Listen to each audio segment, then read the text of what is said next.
स्वागत है आपका आपके अपने चैनल ऑनलाइन नॉलेज पॉइंट में। आज के इस वीडियो में हम साइंस के 25 मोस्ट इम्पॉर्टेंट क्वेश्चन लेकर के आए हैं, जो कि पिछले कई परीक्षाओं में रिपीट हुए हैं और आगे भी आने की बहुत ही प्रबल संभावना है। तो आप वीडियो को एंड तक ज़रूर देखिएगा। तो आइए स्टार्ट करते हैं हमारे पहले क्वेश्चन से। पहला क्वेश्चन है, बेरी रोग किस विटामिन की कमी से होता है? तो इसका राइट आंसर हो जाएगा option number B vitamin B1। जो बेरी रोग है वो विटामिन B1 की कमी से होता है। और विटामिन B1 का रासायनिक नाम है थायमिन। और जो विटामिन ए है इसकी कमी से होता है नाइट ब्लाइंडनेस यानी कि रंतौंधी, और इसका रासायनिक नाम है रेटिनॉल। विटामिन सी का रासायनिक नाम है स्कॉर्बिक एसिड, और इसकी कमी से स्कर्वी नामक बीमारी होती है। और जो विटामिन B12 है इसका रासायनिक नाम है साइनोकोबालामीन। ठीक है, आइए बढ़ते हैं अगले प्रश्न की ओर। पेप्सिन क्या होता है? तो इसका राइट आंसर हो जाएगा option number B enzyme. Pepsin दोस्तों एक एंजाइम होता है जो कि खाने को पचाने में मदद करता है। ग्लूकोज का ग्लाइकोजीन में परिवर्तन यकृत में होता है, किंतु इसका संग्रह कहाँ होता है? तो इसका राइट आंसर हो जाएगा यकृत एवं पेशियों दोनों में। ऑप्शन नंबर सी यानी कि राइट आंसर हो जाएगा। ग्लूकोज का जो संग्रह है वो यकृत और पेशियों में होता है। पित्त का मुख्य कार्य क्या होता है? तो इसका राइट आंसर हो जाएगा आपका ऑप्शन नंबर डी, पाचन में सहायक है। पित्त जो है वो पाचन में सहायता करता है। ठीक है, ऑप्शन नंबर डी इसका राइट आंसर हो जाएगा। और याद रखिएगा जो पित्त है, ठीक है, ये यकृत यानी कि लीवर में उत्पन्न होता है, लेकिन जमा कहाँ होता है? ये जमा होता है पित्ताशय में। ठीक है, क्वेश्चन नंबर 5 है, जनन क्षमता में कमी होती है। तो दोस्तों जनन क्षमता में कमी किसकी कमी के कारण होती है? तो वो होती है आपकी option number D, vitamin E की कमी के कारण जनन क्षमता में कमी हो जाती है। विटामिन ई का रासायनिक नाम है टोकोफेरॉल। ठीक है, विटामिन ए का रासायनिक नाम है रेटिनॉल, विटामिन बी का रासायनिक नाम है थायमिन, और विटामिन के का नाम है फिलोक्विनिन। निम्नलिखित में से कौन सा दूध प्रोटीन है? तो कौन सा प्रोटीन जो है वो दूध में पाया जाता है दिए गए ऑप्शन में से? तो इसका राइट आंसर क्या हो जाएगा आपका ऑप्शन नंबर सी, केसिन। ठीक है, जो केसिन नामक प्रोटीन है ये दूध में पाया जाता है, और इसके वजह से दूध का रंग क्या होता है? इसके वजह से दूध का रंग सफ़ेद होता है। और दूध में एक और प्रोटीन पाया जाता है जिसका नाम है कैरोटीन। ठीक है, कैरोटीन नामक एक और प्रोटीन दूध में पाया जाता है। इसके वजह से क्या होता है, दूध का जो रंग है वो हल्का पीला होता है। तो आप लोग याद रखिएगा, एग्जाम में कई बार पूछा भी गया है। अगला प्रश्न है, किस विटामिन को हार्मोन भी कहा जाता है? तो इसका राइट आंसर हो जाएगा option number C, vitamin D. जो विटामिन डी है हमारा उसको हार्मोन भी कहा जाता है, और इसका रासायनिक नाम क्या है? कैल्सीफेरॉल। और विटामिन डी की कमी से बच्चों में रिकेट्स नामक बीमारी हो जाती है, जिनमें उनकी जो हड्डियां है वो मुड़ जाती है, कमज़ोर होने लगती है। और जो वयस्क है यानी कि एडल्ट है उनमें ऑस्टोमलेशिया नामक बीमारी हो जाती है। मलेरिया रोग का प्रमुख कारक क्या है?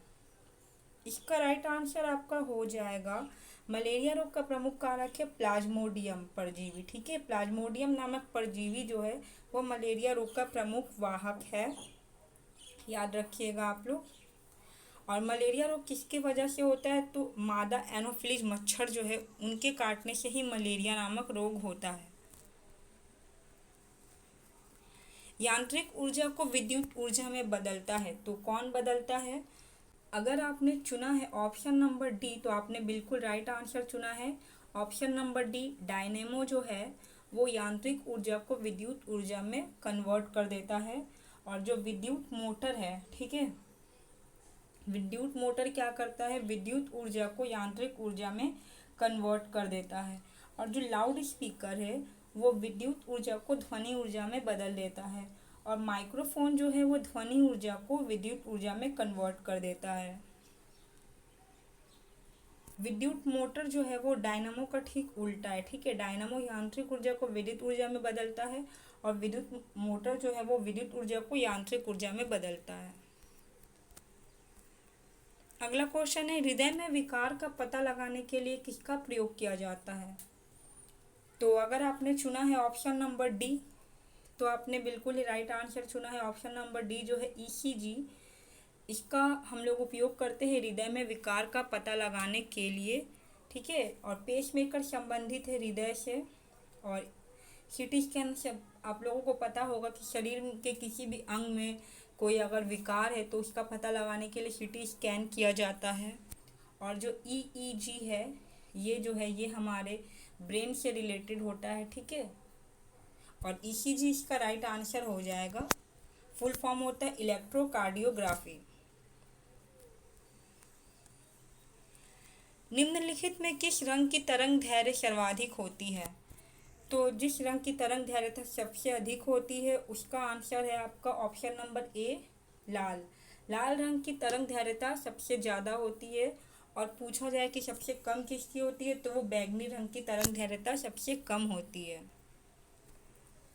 सूर्य के प्रकाश में किस रंग का प्रकीर्णन सबसे अधिक होता है? तो सूर्य के प्रकाश में जिस रंग का प्रकीर्णन सबसे अधिक होता है वह होता है बैगनी। ऑप्शन नंबर सी जो है वो राइट आंसर हो जाएगा। हाँ दोस्तों देखिए, बैगनी की तरंग दैर्घ्यता सबसे कम होती है, लेकिन सूर्य के प्रकाश में सबसे अधिक प्रकीर्णन इसी रंग का होता है, ठीक है। और सबसे कम पूछा जाए तो वो होता है लाल, यानी कि यहाँ पर तरंग दैर्घ्य का उल्टा है, ठीक है। याद रखिएगा आप लोग। निम्न में से दूध में कौन सा अम्ल पाया जाता है? तो दूध में पाया जाता है दोस्तों ऑप्शन नंबर ए, लैक्टिक अम्ल। लैक्टिक अम्ल जो है वो दूध में पाया जाता है। और जो टैनिक अम्ल है वो चाय में पाया जाता है, ठीक है। टैनिक अम्ल चाय में पाया जाता है। और जो यूरिक अम्ल है वो मूत्र में पाया जाता है। और जो अमीनो अम्ल है ये प्रोटीन में पाया जाता है। बढ़ते हैं अगले प्रश्न की ओर। किस रोग के रोकथाम के लिए बीसीजी का टीका लगाया जाता है? तो इसका राइट आंसर हो जाएगा option number A, TB. TB की रोकथाम के लिए हम लोग बीसीजी का टीका लगाते हैं। मलेरिया रोग में शरीर का कौन सा अंग प्रभावित होता है? तो दोस्तों मलेरिया जो है वो हमारे शरीर के प्लीहा को प्रभावित करता है, यानी कि ऑप्शन नंबर ए, प्लीहा यानी कि तिल्ली यानी कि स्प्लिन, उसे ही प्रभावित करता है। और इसका वाहक मैंने बता दिया, इसका वाहक है प्लाज्मोडियम परजीवी। और मलेरिया रोग जो है वो मादा एनोफिलिस मच्छर के काटने से फैलता है। हाइड्रोफोबिया बीमारी में किसका टीका लगाया जाता है? तो दोस्तों इसका राइट आंसर हो जाएगा आपका ऑप्शन नंबर सी, रेबीज, ठीक है। हाइड्रोफोबिया जो बीमारी होती है वो कुत्तों के काटने से हो जाती है और यह होती है वायरस द्वारा, ठीक है। हाइड्रोफोबिया जो बीमारी है ये वायरस यानी कि विषाणु द्वारा होता है और ये कुत्ते के काटने से होता है, इसलिए इसमें रेबीज का टीका भी लगाया जाता है। निम्नलिखित में से आंखों के किस दोष को दूर नहीं किया जा सकता? तो इसका राइट आंसर हो जाएगा ऑप्शन नंबर सी, वर्णांधता। दोस्तों जो वर्णांधता नामक बीमारी है ये वंशानुगत होती है, ठीक है। ये वंशानुगत रोग है, यानी कि इसका कोई भी इलाज नहीं है। और जो वर्णांधता है इसका सर्वप्रथम वर्णन किसने किया था, किसने बताया था? तो ये बताया था हेर्नर नामक व्यक्ति ने बताया था वर्णांधता के बारे में, ठीक है। और कब बताया था? तो 1876 में बताया था। और जो व्यक्ति को ये मतलब बीमारी है, वर्णांधता है जिस व्यक्ति को, तो वह हरा और लाल रंग की पहचान नहीं कर सकता, ठीक है। हरा और लाल रंग जो है वह उसे पहचान नहीं सकता है। मानव शरीर में किसकी अधिकता से हृदयघात यानी कि हार्ट अटैक होता है? तो इसका दोस्तों राइट आंसर क्या हो जाएगा? मानव के शरीर में कोलेस्ट्रॉल की अधिकता से जो है वो हार्ट अटैक हो जाता है। और जो मानव शरीर में कोलेस्ट्रॉल का देखिए लेवल बढ़ जाने से क्या होता है, कोलेस्ट्रॉल जो है वो जाकर के हृदय में जमा हो जाता है, जिससे कि ब्लड का जो परिवहन है वो रुक जाता है और ब्लड प्रेशर बढ़ जाता है, जिसके कारण मनुष्य में क्या हो जाता है, हार्ट अटैक मनुष्य को आ जाता है। मधुमेह रोग किसकी कमी से होता है? तो इसका राइट आंसर हो जाएगा ऑप्शन नंबर बी, इंसुलिन।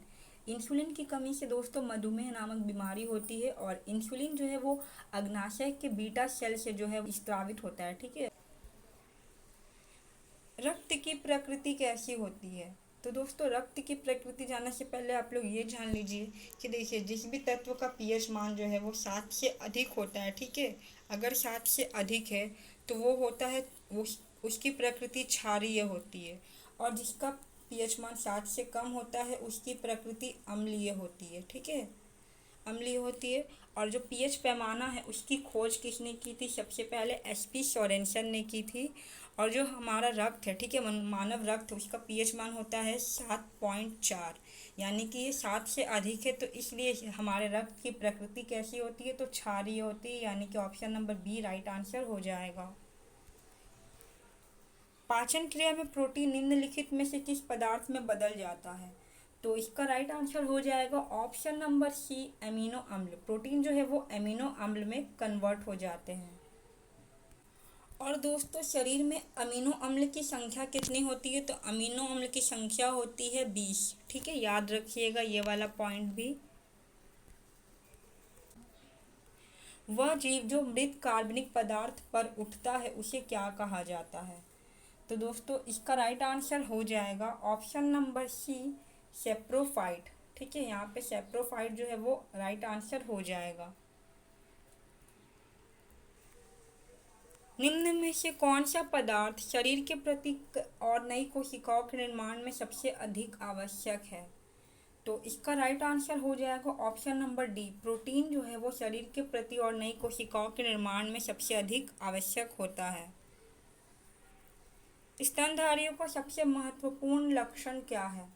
तो इसका राइट आंसर हो जाएगा ऑप्शन नंबर बी, 4 कोष्ठीय हृदय, यानी कि जो हृदय जो है उनका 4 चैम्बर का होता है, 4 कक्ष होते हैं हृदय में। ठीक है, जैसे कि जो मनुष्य है, ठीक है, मनुष्य हो गए, चमगादड़ हो गए, व्हेल मछली हो गई, कंगारू हो गए, जितने भी स्तनधारी जीव है उनके जो हृदय है उसमें 4 चैम्बर होते हैं।